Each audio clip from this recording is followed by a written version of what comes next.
ahead, Terry. Why did you say that before the recording started?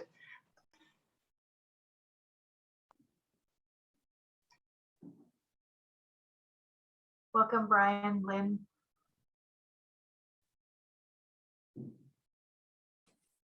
Thank you.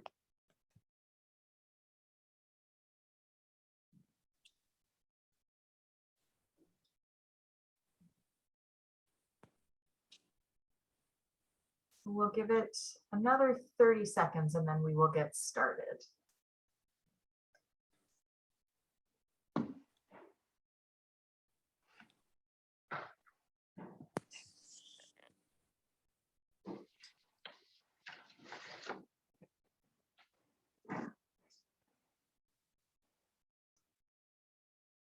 Can you get a thumbs up if you're seeing that PowerPoint? Wonderful.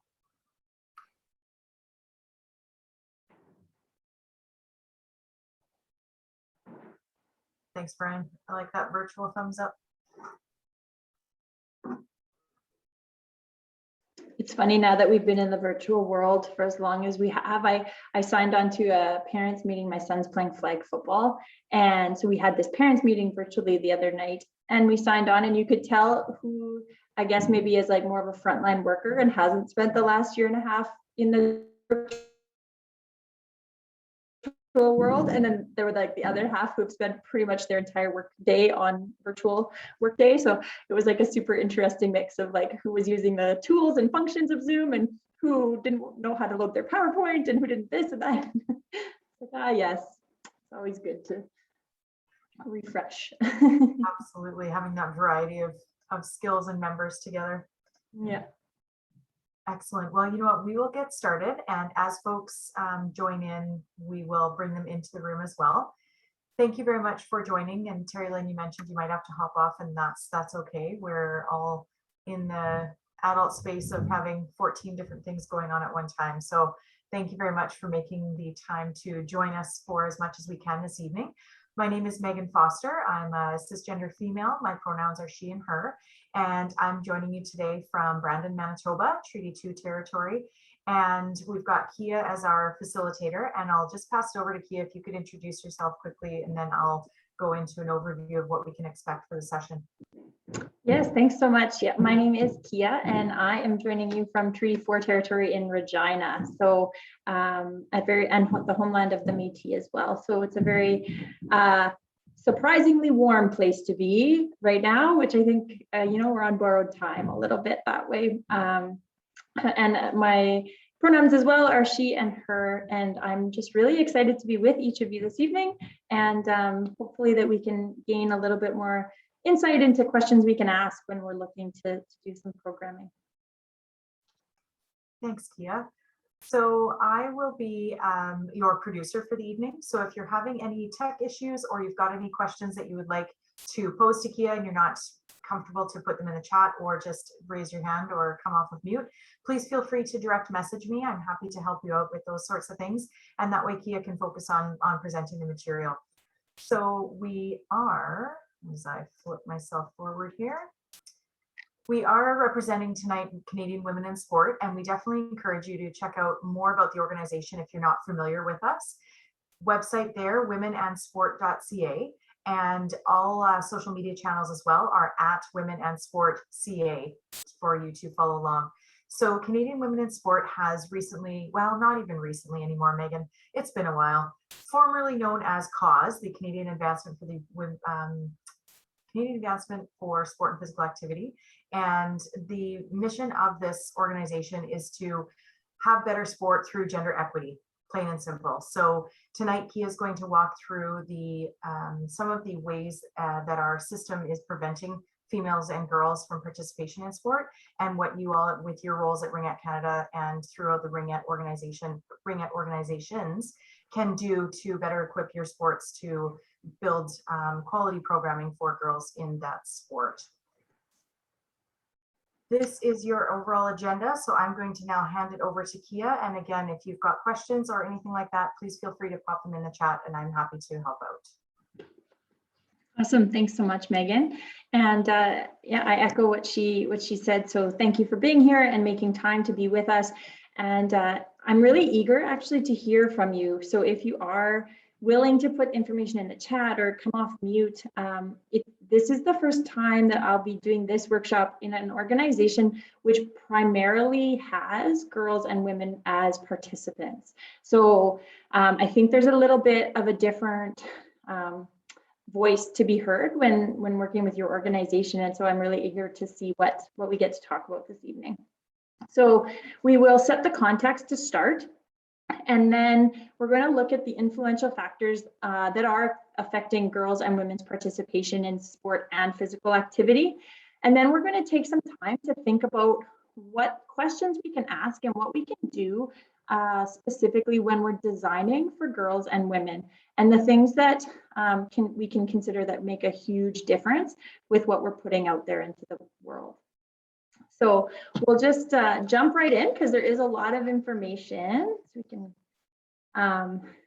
get started with a poll. So what we're going to do is Megan will launch the poll, and I will ask you to answer who inspired you to be physically active when you were growing up. So 1, family member, 2, professional athlete, 3, community member, 4, educator, and potentially 5, you weren't involved in physical activity when you were growing up.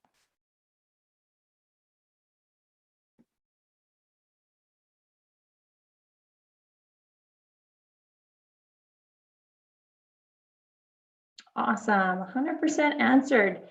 And not surprisingly, this is the first time that it's been 100% in my time delivering this presentation, but 100% of you were inspired by a family member or friend, and this is the resounding answer across the board. So Canadian Women in Sports certainly does a lot of research. One of the things that we use to as a foundational element of this workshop is the rally report data that they gather.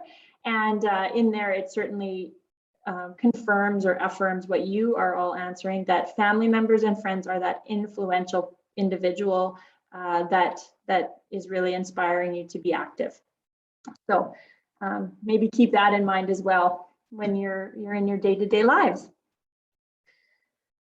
So one thing I will invite you to do while we sort of jump in here is,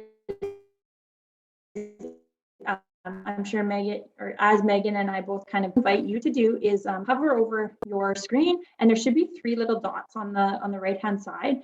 There should be the option to rename, and I invite you to put your name, your preferred pronouns, as well as your location, where you're joining us from, or the organization that you're joining on behalf of. And while you do that, I'll just kind of go over the objectives, because first and foremost, we're going to introduce that foundational knowledge. So we're going to look at what gender equity is, especially in the context of sport and physical activity, and then where it fits within that youth development piece as well, because that interconnected or intersectionality piece is really, really important. We're also going to look to increase our understanding of the influences that girls and women are facing in terms of participation in sport and physical activity. And then we're going to look to build our knowledge. So how can we holistically design these programs to meet the needs of women and girls? Perfect. So let's set the context. So we'll jump right into the equity versus equality discussion. So equity and equality are pretty common terms. I would say that they're often mistakenly used as interchangeable terms, but they are quite different. And especially when we're talking about the gender lens or different equity groups, the difference is critical. So equality, if we look at the screen, there's some image. Equality is the idea that we give everyone the same starting line. And so in the bike analogy, what you'll see is that we give everybody the same bike. Doesn't matter who they are, what their body type is, it doesn't matter their age, their gender, or anything like that. We provide them with the same tool to participate in this bike race. When we look at equity, it actually wants to provide everyone with the full range of opportunities so that they can get to the finish line. To look to make everyone get to the finish line at the same time, but it is going to enable everyone the opportunity to get to the finish line. So in the bike images that are on the screen, the individual who, in a wheelchair receives a hand cycle. The tall adult gets a bike that's appropriately sized. Normal or average size individual would get the bike that everyone else was getting in the equality image, and the child is getting a child-sized bike. So this now provides them the opportunity to participate fully based on the way in which they're coming to the program. So we want to ensure when we're looking at our gender equity within our programs and within our organizations that we're looking at how we allocate these resources and how these resources are helping our programs and how they are influencing the decisions that we're making so that both men and women can see the imbalances and can work towards getting everyone involved to the finish line. The next thing we want to talk about is intersectionality. And so intersectionality is not quite as widely used a term or necessarily as commonly understood a term necessarily as equality or equity. And so intersectionality is the practice of understanding the interconnected nature of the different things that come together in our social connection. So that looks at our ethnicity, our gender, our race, our sexual orientation, our age, our different physical abilities. And then it looks at the ways in which they all intertwine and connect together to impact our understanding as well as the way that we feel welcomed in a space or the spaces that perhaps we feel unwelcome in, as well as the ways that our opportunities change based on the layers of influence from our interconnected pieces of our identity. So when we look at this, we're going to see that the factors of somebody's identity is correlating to the likelihood of them staying in the program, the likelihood of them joining it all, the likelihood of them returning, as well as the ways in which they feel safe, included, represented, or the types of opportunity they feel are available to them based on the programming you are offering. So all of that is something very, very deep to consider, and that's why this workshop is so, so important. One thing of note that, it's okay, you can go back to the slide, that's no problem. But one thing to note is on the website that Megan mentioned at the start, womeninsport.ca, a resource is being developed that will be available that looks at the way in which we can include and program for new Canadians, especially girls and women who are new to Canada. And so I do encourage you to check that out. It should be out shortly. All right, so the next piece of the puzzle, when we're talking about long-term development here, is this is a piece of the puzzle that our national sport bodies use very often. It comes into play when we're talking about funding through Sport Canada, the long-term athlete development model, or Sport for Life kind of models. Each of these have a really important place in our system and a way to help us understand the sport pathway that people can jump on and jump off and that sort of thing. But one thing we do have to remember when we're looking at this long-term development model is that it's not designed for girls and women. And so special considerations do need to be made when we're looking at what this means for an athlete's development. So if we're programming for young girls in potentially that fundamentals stage or the active start stage, who's bringing them? Who do we need to know who we are? Who do we need to influence those individuals, right, to even choose our sport? When we look further on, when they're in the train to train and train to compete stage, there's questions that we're going to need to ask, right? Because programming for girls and women, the answers are going to be different. As we'll see in a few slides, is the motivations for people at that age, girls and women at that age, they're motivated differently than their counterparts. And then when we hit that active for life stage and we want to keep people in the loop, what considerations have to be made? So what's happening in their lives, and what can we do that way? So the long-term development model is really important, but when we apply that gender equity lens to it, I think you can click, should get some sweet glasses here for everyone's entertainment. That girls versus boys or men versus women does need to come into play. So that's where this gender equity piece becomes even more important. All right, so poll number 2, the current Canadian landscape. And so what we're going to ask, if you've read the Rally report or been involved in some of the Sport Canada or if you follow Canadian Women in Sports social media channels, you may know the answer. But what percentage of Canadian girls are not participating in any kind of sport or physical activity currently? And I will put an asterisk that this was pre-pandemic. And so this is unfortunately a number that we hear is quite a bit higher already. All right, 2 of 6, good, halfway there. Let's give you 30 more seconds.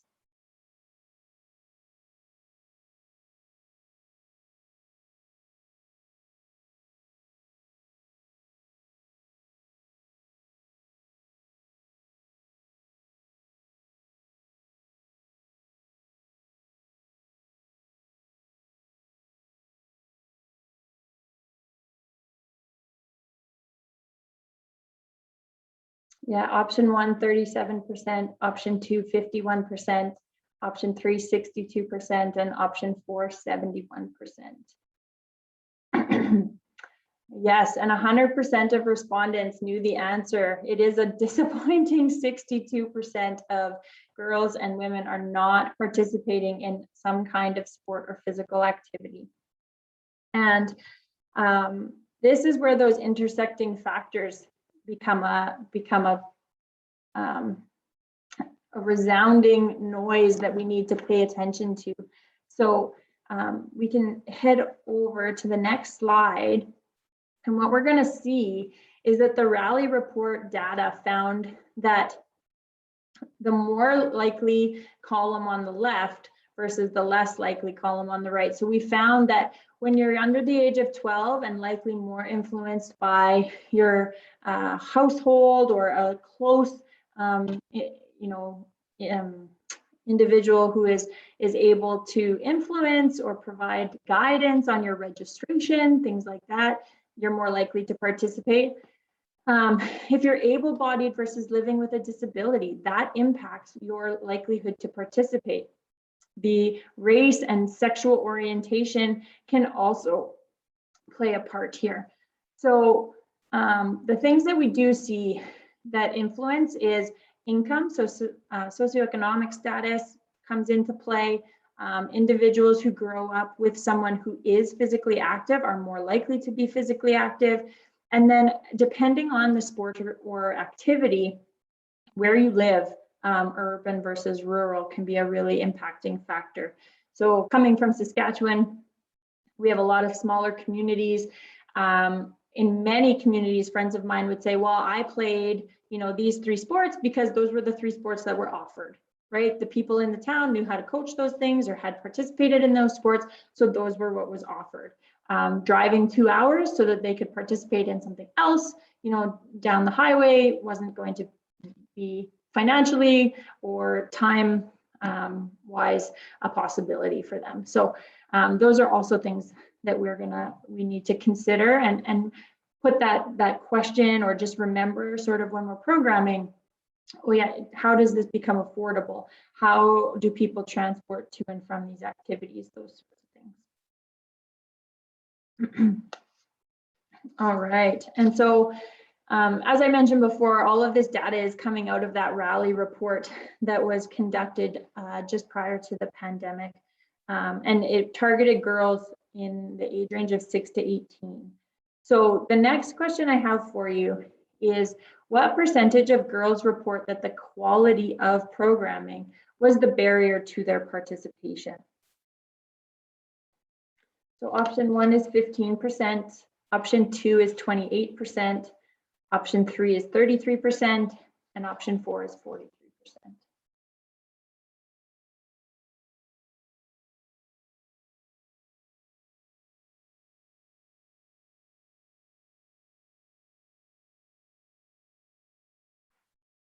Awesome, thank you all for responding. So this is the first time we don't have a unanimous answer. So we're a little bit divided on where we think the quality of programming is a determining factor.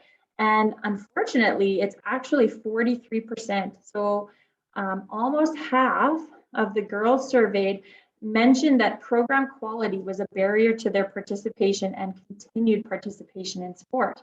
So what would some of those reasons be? I would invite you, I'm going to flip to the next slide and talk a little bit about sort of the resounding factors, but please feel free to enter if you have ideas or thoughts on this. Please put it in the chat. So some of the most often offered reasons for not continuing were that the sport was not appropriately designed for girls, meaning that they did not feel welcome, or that they did not feel that they had a place, that quality coaching was needed and that it wasn't being received, that there were not enough positive role models, poor overall experiences were reported, and that the sport itself may be too competitive. And so we're going to dive in a little bit to some of these things offered up here while we look at the influential factors in participation. So when we talk about the influential factors, what was on that board in terms of what girls were reporting as influencing them comes from a number of spheres, right? So the spheres of influence on a young girl or young woman, you know, the pressures we talk about of society, of socialization, of peer groups, all these things, they can kind of be described within this socio-ecological model. And so we've got the intrapersonal side of things, which looks at what is happening inside the girl's head. So what they may think or feel, and how that prevents her from participating in sport. So it can be internalized stereotypes, like believing a specific sport is too rough for girls. It could be that by participating in the sport, she will have a perceived preferred sexual orientation, or perhaps that they don't want to be seen as disruptive by pointing out a barrier to their participation. The next sphere of influence looks at the interpersonal. So this is those social factors. So this is the relationships that are influencing a girl's understanding of her role in sport, and then whether they have the emotional or economic family support in order to participate fully. And then when we look to that environmental sphere, we want to consider the different access points to sport. So the literal access points and the figurative access points, right? So literally comes back to that, you know, does your community have the opportunity to do that sport? Whether it's facilities, I know in Northern Saskatchewan, many communities just don't have a pool. So the idea of swimming or artistic swimming or diving are not options because they literally do not have access. We also have the figurative environmental factors that would potentially have a girl not participate or feel that they're not able to participate. So appropriate cultural measures, for example. So if an individual is Muslim, do they have, you know, the practice times where there's the appropriate privacy, or do they have the appropriate sport clothing to be able to participate, right? So those sorts of things need to be considered as well. And then whether or not the coaching staff and the program administrators are models that they can look up to and sort of see themselves in as well. And then the last one, which most of us don't necessarily have the ability to influence, but does influence the way we program and our ability to deliver, is those policy-related factors.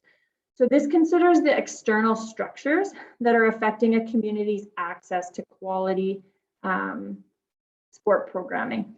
And so, is there adequate funding? Is it held at a time that girls can attend? Is there streams for girls to progress as per the pathway, but appropriately for their maturation as well? And so as advocates, which each of you are because you're here, we want to ensure that when we're looking at those tough discussions that we need to have to ensure that girls and young women's sport and physical activity opportunities are available, we need to continuously ask ourselves what barriers exist to the programs we're offering. And we also need to look at which ones we can mitigate. So which ones can we easily take care of on our own from our own, seat or table that we're at. So we have an activity coming up here for you. And so what we're going to do is, rather than chat storm, I'm actually going to get you into a group to have a discussion so that you'll get about 10 minutes to have this discussion. And we're going to look at what you think girls, in terms of reasons for leaving sport, what you've heard, what exists, and then why people choose to stay. So what reasons are girls giving for staying in sport? And how does it pertain to what you're offering? So this is one of those things where what you're offering is a girl and young women kind of centered activity for the most part. And so what does that look like? What sort of individuals are participating? Are people, of different sexual orientations comfortable coming to your programming? What about new Canadians? What about different things like that? And if they are coming, are you retaining them, or are they returning season after season? So we can think about it with a couple different lenses or questions, sort of in front of our faces as well. So we'll pop you into 2 breakout rooms, I think, so that hopefully you can have that discussion, and then we'll bring you back in 10 minutes.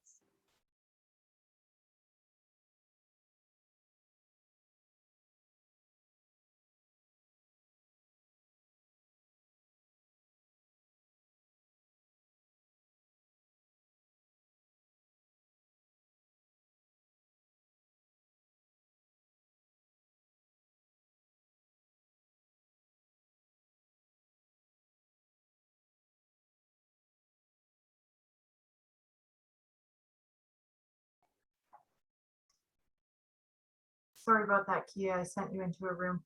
Oh, that's okay. Happy to go. I'm a Harry Potter nerd. Like, oh, I apparated here. You did, and now you're back. Yeah, exactly. Right, It's funny, I've been my brain is tired. Oh, searching for words. that's all right.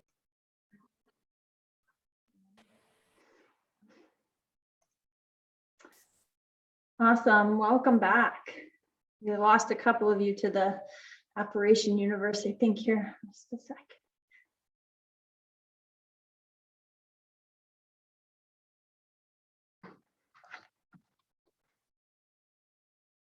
Perfect. I think we're all back. Awesome. So thank you very much for engaging in those conversations. What I'm going to invite you to do is enter in the chat some of the things that you came up with. So what are some of the limiting factors in terms of girls and young women's experiences in sport and physical activity?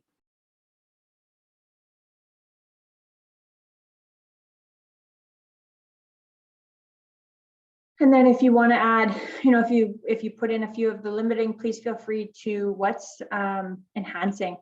So what's bringing people back?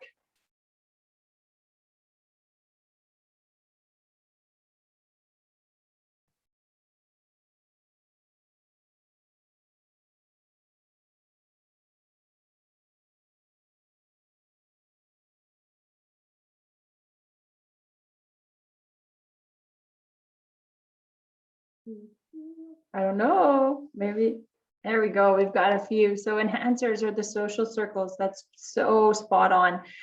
Playing with the same group of individuals year after year makes a huge difference. So Megan and I were just discussing that while you were in your breakout rooms, about the importance of having that friend group to move through is a critical piece in terms of what enhances an experience. Are there any, you can even unmute if you don't want to add in the chat. So competing priorities, definitely, whether you have a part-time job, whether you have family to help take care of,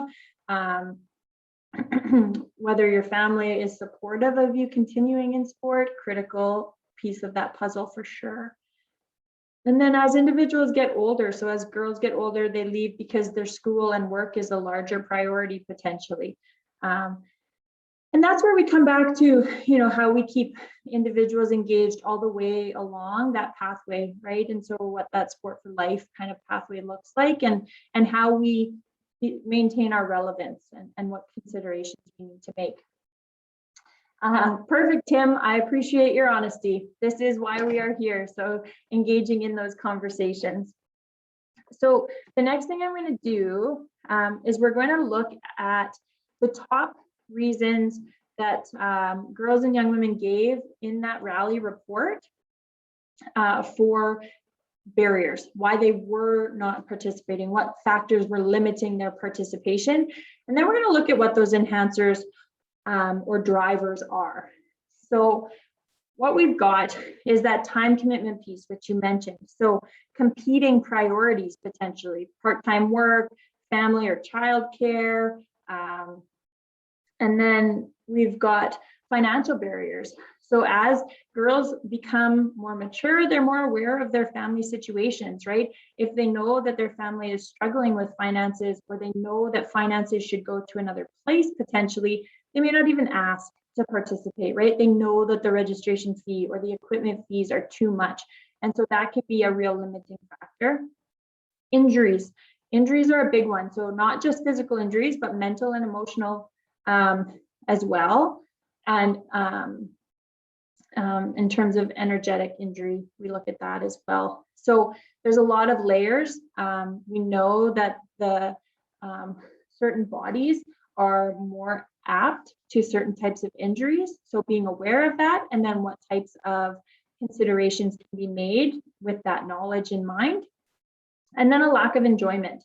So where did the fun go, right? That can be a reason for limiting the experience.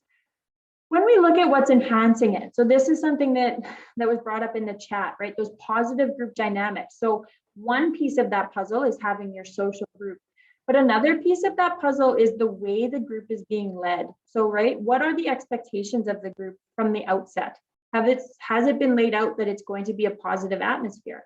What can you do, or what can you have your program leaders do to ensure that that positive group dynamic is maintained?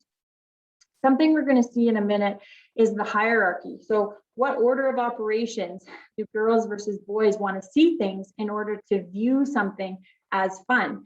And I think you might be interested in where trying hard comes out. So one of the things that girls mention is the ability to try hard. So put out your best effort, right, is something that not only makes it something fun, makes people want to come back, but it also requires a very trusting and positive environment. So that's where each of these pieces interconnect, right? So when we talk about the individual, there's all these layers and interconnected pieces of the puzzle for who they are. But in terms of our programming, that interconnectedness exists as well. And so how do we layer these things on to be complementary? And then that positive coaching piece. So where does that lie? Because that is a critical factor in terms of young women and girls' participation. Have a good night, Terry Lynn.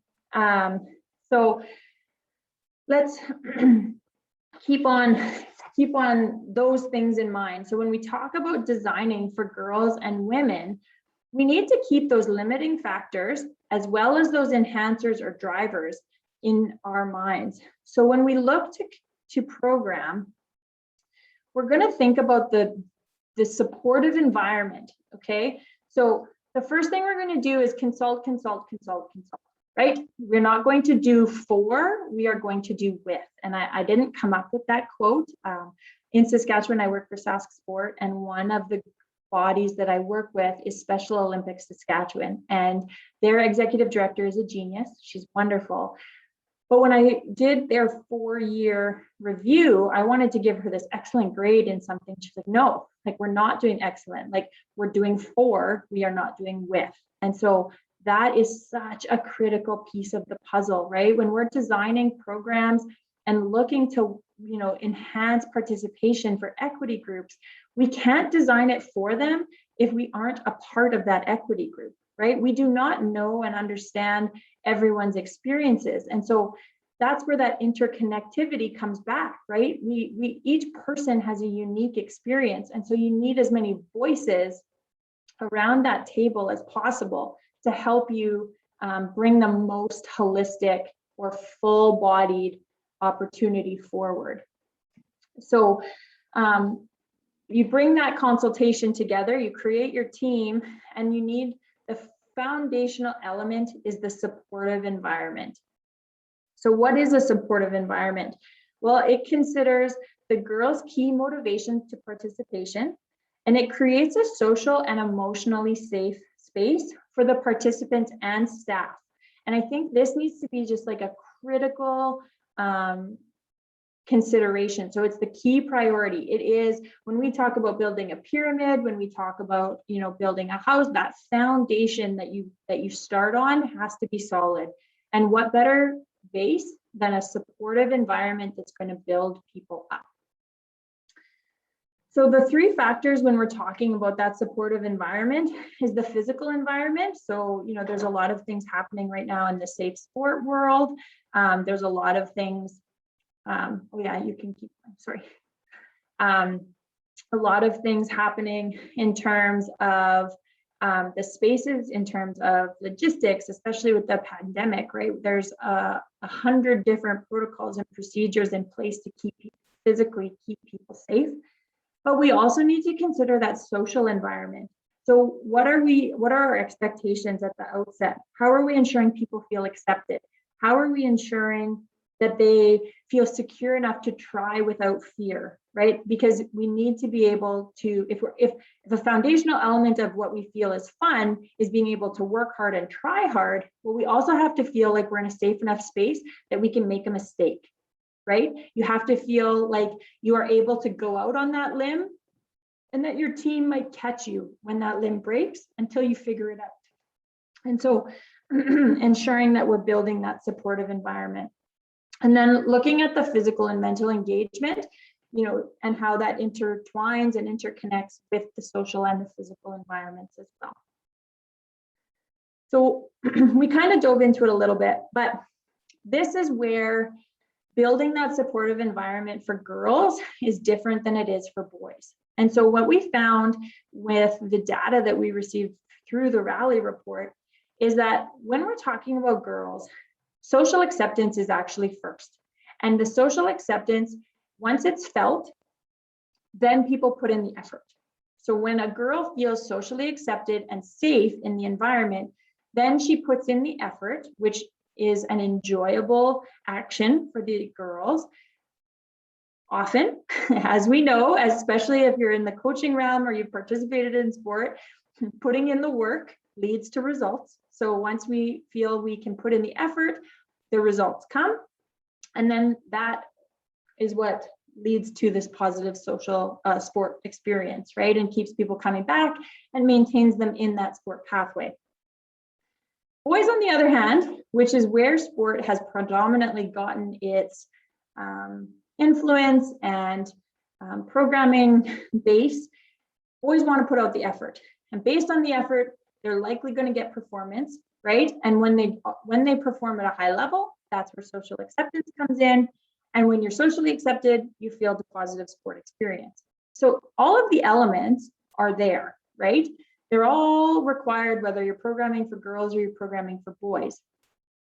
However, what you do in order to build your team or to build the program or what foundation you set needs to be a little bit different and considered, whether you're programming for co-ed teams, whether you're programming for primarily girls teams or whether you're on a boys team. So interestingly, I grew up competing in the sport of canoe kayak for the most part. And I started when I was 9 and I competed through till I was 25 and spent 7 years on the national team trying to make the Olympics. And one of the things when I got to the end of my sport experience and I started working with Canadian women in sport was I recognized that I had the exact list that is up here in front of us. So when I joined the sport of kayaking in Regina, which was like the nastiest pond you've ever seen that nobody wanted to be on, I stayed because there was 7 other girls my age and we had a ton of fun.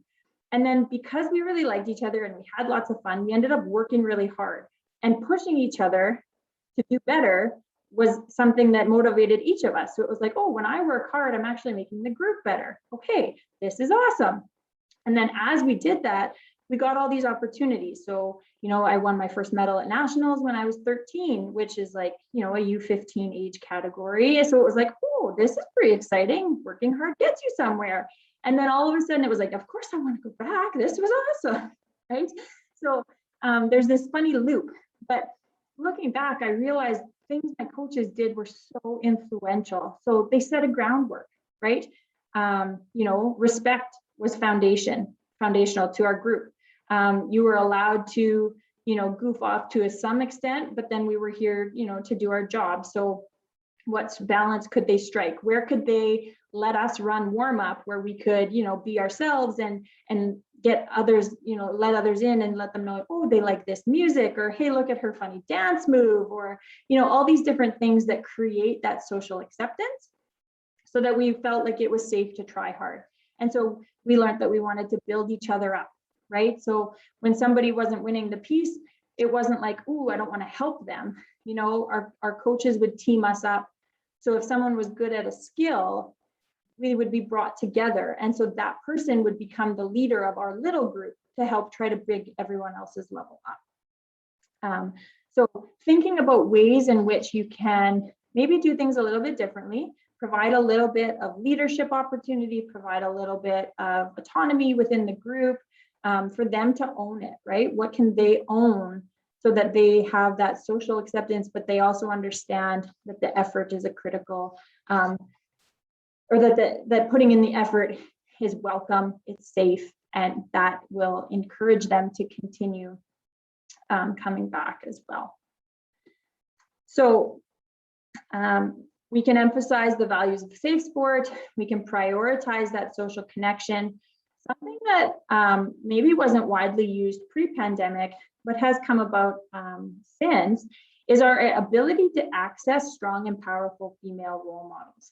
So if you come from a sport or a club that, people on the national team are primarily from Ontario and Quebec, but you're in BC, or you're in Fredericton, or you're in Regina, well, you now have the ability to bring someone in via Zoom, right? You have the ability to create check-in opportunities, to create different ways for your athletes to engage and see these powerful female or women and role models so that they can see it and believe it, right? It doesn't even need to be within Canada. You can call somebody in Germany, you can call somebody in Australia, right? We could go all the way down to Panama if that was effective.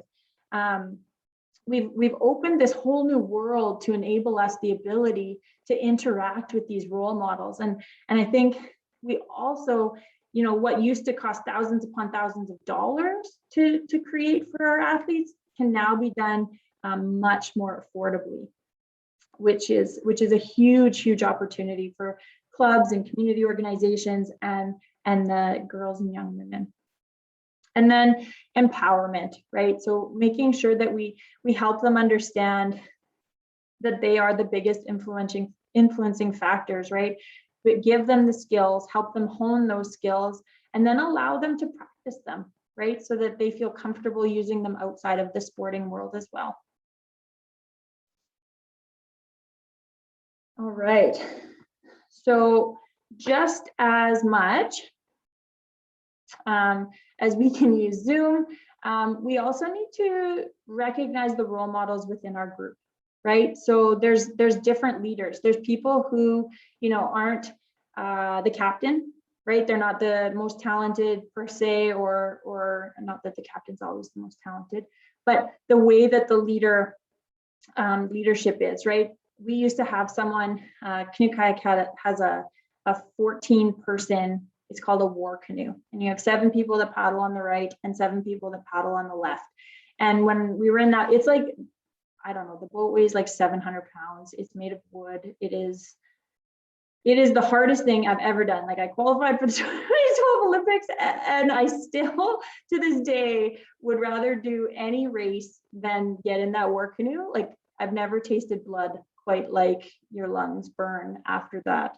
So this boat, like, you get in it, the pain train is coming. And there was a person on our team every day, day in, day out, she brought the effort. And at the end of the year, our coaches had this special t-shirt made for her. So it had this, like, the club logo on it, and then it had like a special name given to it, and it was given out at the awards ceremony. And the only person to have that t-shirt for the whole year was this one person. And then the next year they gave it out again, but only to one person. And so it became this thing that everybody wanted. It was like, I want to be that person that works that hard and that, like, can be the leader in terms of effort. And, so it kind of created this ability to showcase a role model in a different way from inside the group. And so that's where that idea, like, they can lead warm-ups, they can do certain drills, you can invite specific people to, mentor or coach or lead in different capacities. And then, potentially naming a drill or something after an athlete or a team is another way that you can sort of infuse your club or organization with some of that role model efforts. If perhaps you don't have, all the national team stars or some of the legacy that maybe bigger organizations do.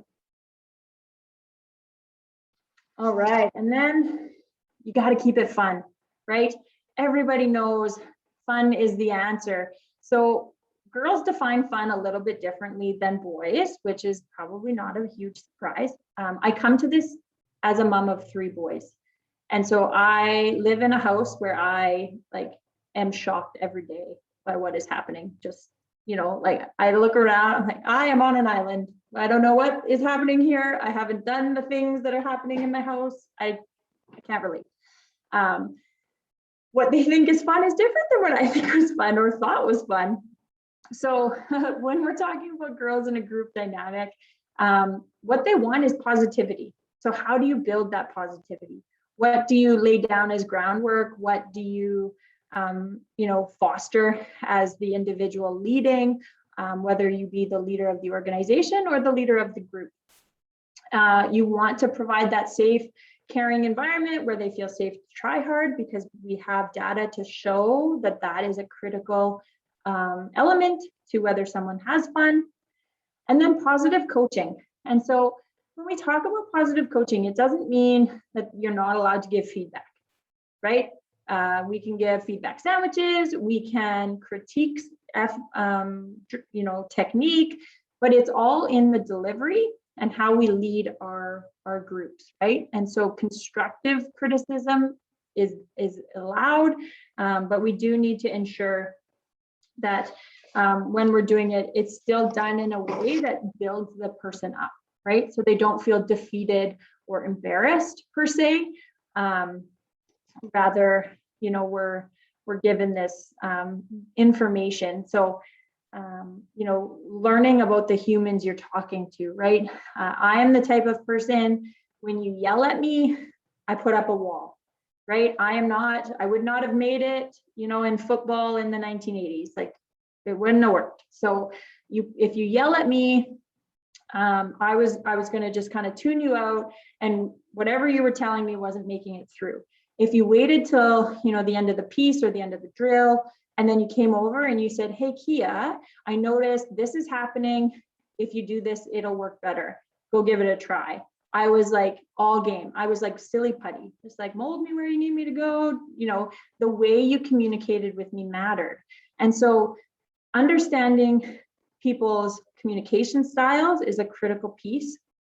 And if you don't have time to get to know everybody, right? We don't all get the luxury of, getting the squad we had last year and creating this like well-developed relationship. You can send out a questionnaire. A cool thing my son's school did this year was, hey, tell us about your son. How does he communicate? How does he learn? What are his interests? They asked me all these different questions so that when he got into his class, the teacher already understood, oh, he shuts down when this happens, and he thrives when he's given leadership opportunity, and like all these different elements, right? So you could give one to the student or one to the athlete and one to the parent, or just one each, depending on the age category. Those types of things might go a long way as well when you're looking at positive coaching. So when we talk about that positive team dynamic, we kind of touched on a lot of these things, right? So we're looking to the leaders of the group and of the organization to integrate those social and unstructured times into the program so that people and the girls in the group are able to feel like they are secure and safe and in a space where they can grow. And then we want to provide those opportunities for them to highlight successes for themselves and for others. All right. And so one of the key pieces when we're looking at positive team dynamics and when we're looking at being able to try hard is we have to ensure that those fundamental movement skills are in place. So there's a super interesting piece of information out there. So I had no idea why grade 6 girls couldn't serve overhand in volleyball. Didn't make sense to me. All the boys could do it. Why can't the girls? We're pretty much the same size at that age, right? Well, it turns out it's because typically boys have thrown about 1,000 to 2,000 more balls than girls have at that age. The football, the baseball, the games they make up. The majority of girls aren't out there doing the same things. And so understanding that the strength and fundamental movement skills are different when girls and young women come to you based on what they've been a part of, right? And so helping elevate them to a level where they try appropriate skills, right? It doesn't make sense just because their friends are doing it for them to do it as well, because we want to mitigate that risk for injury. We want to ensure that they feel competent so that they also are actually competent. So the perceived and the actual competency need to match. And then the last one we should be looking at is positive coaching. Yeah, so girls want to feel valued and included by the person leading. They want to be able to make new friends, and they want to be empowered to stay in sport. And so as leaders, we want to ensure that people's voices are heard, right? We want to teach with patience and encouragement, and then lead by example. So whether that's from the top down, right? Whether that's from the bottom up, whether it's from the side. So whether you have a parents meeting and you set the expectations, what the team's expectations are, what the parents' expectations are, what the organization's expectations are, right? Let everybody understand where you're starting from, and then see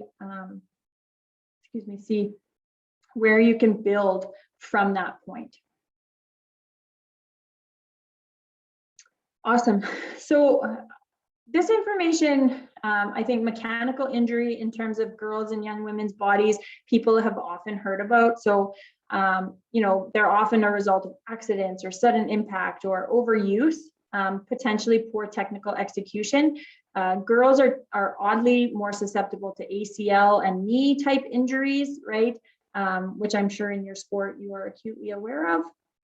But then the other things we want to talk about are energetic injury, right? So caused by that consistent insufficient energy intake. So when there is a lack of control in some areas, lots of times energetic injury becomes the way to bring control into one's life. So whether it's controlling how much food comes into your body, whether it's controlling the types of food, whether it's controlling it leaving your body, all these different things we need to watch out for. And so there are some positive things we can do. And now at less of a cost, because most people have moved virtual, as an option is introducing positive education in this area. So why do we need to fuel our bodies? How does fueling our body pertain to our ability to try hard, to work hard, to execute to a specific type of level, right? And understanding that how we fuel our bodies is critical. What we fuel our bodies with is also important. And then, flags for people to watch out for. So whether it's a parent and athlete session, whether they're offered, at the same time, but separately. And then if you do have any concerns, finding a way to address that with the family, or, getting some one-on-one assistance with a sport dietitian or something like that would also potentially be helpful. And then the psychosocial injury. So emotional injury as a result of not being accepted or feeling welcomed or given the opportunities that somebody feels they deserve, right? And so that's where understanding the person, so communication styles, even conflict management style, understanding, the group dynamic. So I recognize that you have a lot on your plate, right? You're not here to suddenly police social media. You are not here. You are not at school, right? You can't be responsible for all the different areas, but you can influence what happens when they're with you, right? When they're in your space, when they're in your program, when you're the lead individual, right? And so what are the expectations in your space? And potentially those expectations will actually get taken out, right? So if you set that up and it becomes this positive social dynamic, you may see that some of what you're doing then filters through to social media, then filters back to the school, right? It actually might go the opposite way instead of coming to you based on what expectations have been set up. And then, yeah, all the different preventative measures that are available to you. So safe sport, certainly at the national sport body level, is well on its way in terms of requirements, in terms of education opportunities. The Coaches Association of Canada certainly has very affordable modules that you can take in this area. There's also many that are free, especially if you take part during Coaches Week or watch for different things that are happening throughout the year. There's Respect in Sport, which comes from Sheldon Kennedy's foundation, the Respect Group. There's, Respect. There's a session for parents. There's a session for coaches. There's a session for participants. Workplace, they have a lot of different education that you can look for in terms of the safe sport education. We want to make sure that as we have people entering our group, we know where they're going and what skills, right, that they need to have in order to move on. And those are really critical pieces when we're looking at that. So the last sort of thing we're going to do before I wrap up is I have a bit of an activity or scenario here. So I'll read the scenario. I'm going to give you 2 minutes to think on it. And then I'm going to invite you either to unmute and share your thoughts or enter them in the chat. So you are a program leader. So put on your program leader hat. Toward the end of the latest program that you're running, you notice the attendance of the newcomer and gender nonconforming girls in your program has drastically decreased from week to week. So when you ask one of the participants why fewer girls in these areas in these equity groups were not attending, she explained that the individuals felt unsure about things like the change rooms, about practice times, and that they didn't always feel welcome. How can you plan for this in the upcoming cycle? So I'll give you 2 minutes. So right now I have 39 minutes after, and so we'll give you 2 minutes to kind of just ponder that.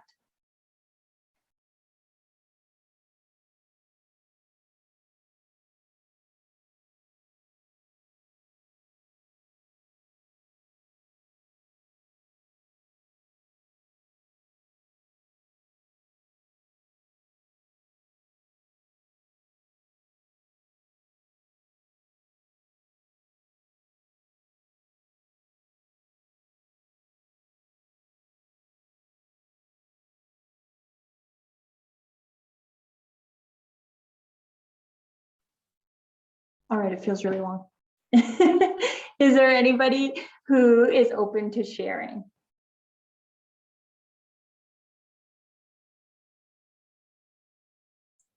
I think one thing would be surveying all the program participants to see what would make them feel more welcome, and hearing from all of them, I guess, and giving them all an opportunity to have their voice heard.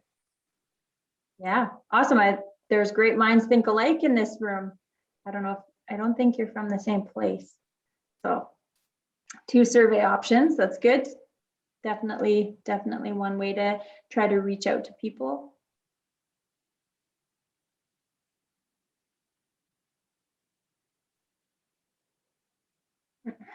Any other thoughts?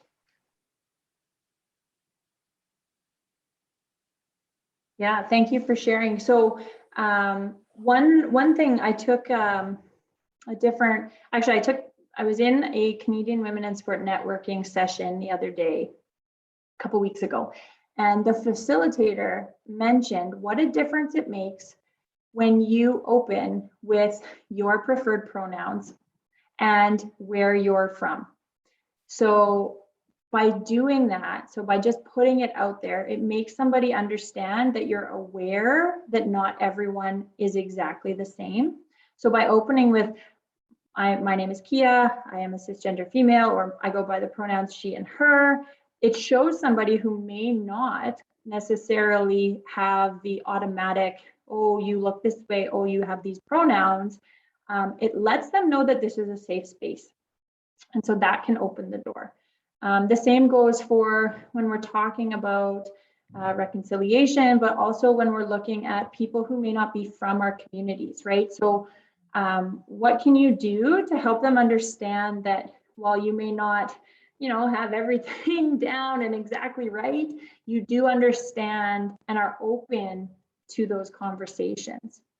And so it's just setting that framework a little bit more open than perhaps it was previously. Awesome. Okay. Well, thank you all. If you have anything else you want to share, please feel free to enter it in the chat or interrupt, or not interrupt, but just unmute and kind of pop in to share. We're going to move to the last piece of the puzzle for this workshop, which is the reflection piece. And so what we're hoping is that you now feel like you're better able to recognize the barriers that girls and young women face. And then when you recognize what those barriers are, you at least want to pause and ask yourself, what can I change today? So you may not have all the answers, based on the socio-ecological model we talked about, right? There's layers of influence, there's different ways to understand what's happening. But what can you change today, right?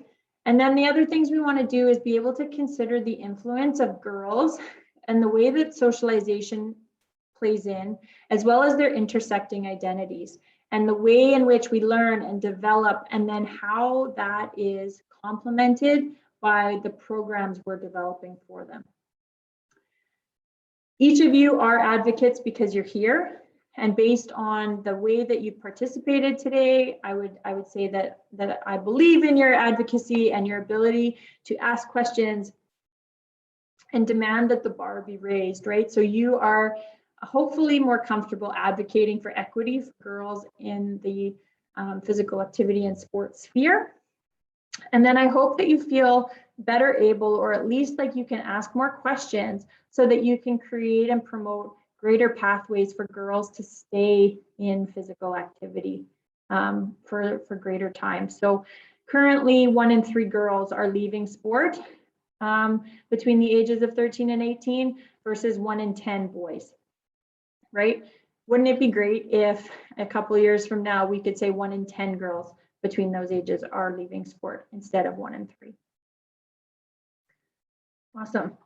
So I will pause here to see if there's any questions or general comments or anything that maybe we didn't touch on that you hoped you were going to get to talk about. I am certainly available after too if something comes up for you in the coming days or anything like that. You're welcome to email and ask questions or throw out, different scenarios or that sort of thing as well.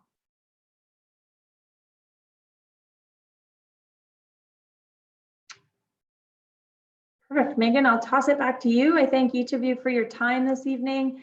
And yeah, I hope it was what you were hoping to get out of the workshop. And I'm very happy to accept all feedback. So feel free to send it my way. Excellent. Thank you very much, Kia. And I echo Kia's thoughts and comments on the feedback. I have put up a slide here that's got a QR code. So I'll invite you to take out your phones, scan that QR code and put in your thoughts, your immediate thoughts after taking this workshop. And we do review all of the feedback, and both Kia and I really like to go through and find out what it is that folks are taking away from it, how we could improve, and how we could develop this better for future participants. So we do appreciate your time there. Not just the two of us getting that feedback, but also directly to Canadian Women in Sport. So if there's different areas you might want to learn more, whether it's areas within this content that you just heard about, or areas that you wish were included here, or that you maybe heard Canadian Women in Sport do, where can I find more about that? What would I like to learn more? Please do let us know, absolutely. I will give you about 30 more seconds in case you are getting out your phones and scanning that. In the meantime, as Kia mentioned, if something comes to you, I know I'm a person who will be washing dishes tomorrow and think, oh, I should have asked this. Please do reach out. We're happy to talk and follow up with you as well. So don't hesitate to connect later on. Tonight is not your last final answer. So as I flip through here, this is one opportunity here. Any other questions that are coming to mind or thoughts as you start to process some of this information?